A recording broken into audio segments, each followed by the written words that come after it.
This is part 2 of Trust in the Lord.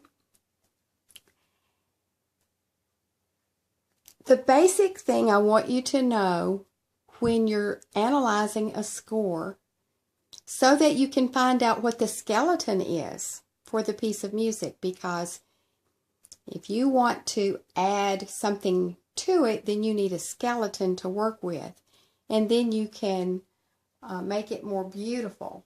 But you have to understand what your skeleton is.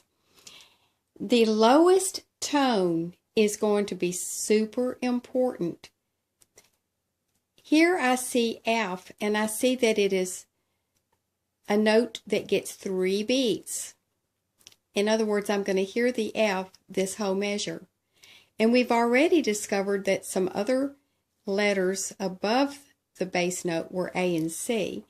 You can safely say that the basic foundation for the first measure is built on F chord.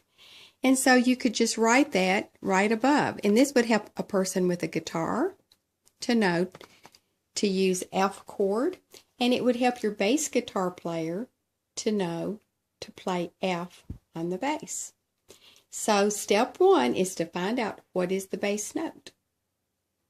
And then check to see what all the other notes. There's only one note that is not part of the F chord, and it's a G.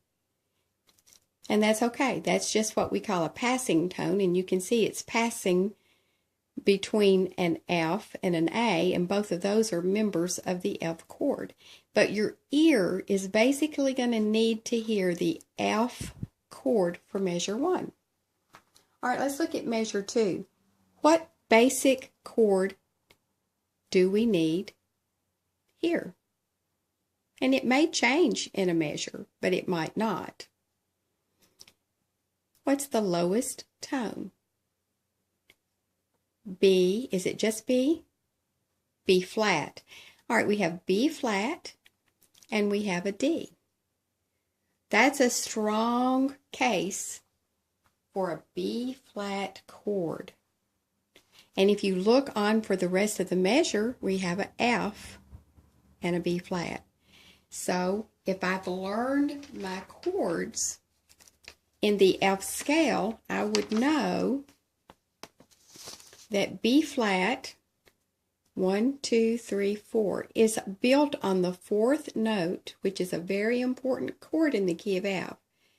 Here's B flat, D, and F, and I've skipped a letter, so you can drop the B flat down to B to see if the letters are skipping. B, D, F. Yes, it is, but we have to think B flat. So this is basically a B flat chord.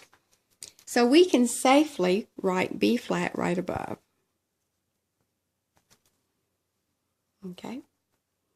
Now, I'm just going to do this quickly just to whet your appetite that you too can do this, and just take a minute or two to get you excited about the possibilities of a piece of music.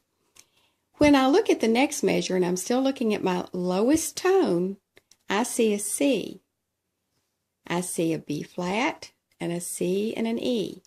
C, C, and E. And I look on ahead in the measure, and I see a G. My ear is looking for the C chord sound. And we could follow those steps that we did with F and B flat and discover that C chord is the basic chord or skeleton sound for this measure. Again, where is C in the scale? Here's F. 1, 2, 3, 4, 5. Oh, that's that other very important number in a major scale. The 1s, the 4s, and the 5s, remember, are super important. The tonic, the subdominant, and the dominant sounds. So here we need the C. Looking ahead to the next measure, we have the F on the bottom, and that's a good place to start. A and C. And if I look on to the rest of the notes, I see a lot of F's, A's, and C's. This is basically this F chord. And then we would just continue on that same process for the rest of the piece. B flat, F, B flat, D. This is basically, this is holding out, so my ear is looking for the sound of B flat for that measure. All right, now we're not going to continue analyzing this piece to the end, but I just wanted to get you to see that it's really a very simple process at first, just to begin with that lowest tone and then create the chord that comes above it and see where it falls in the scale. Now, that's step one. Taking a piece of music that has no chord structure, but now we have a guitar player that can play, we have a bass guitar player that can play. All right, let's go to the next little video clip, get you a little bit more excited, I hope.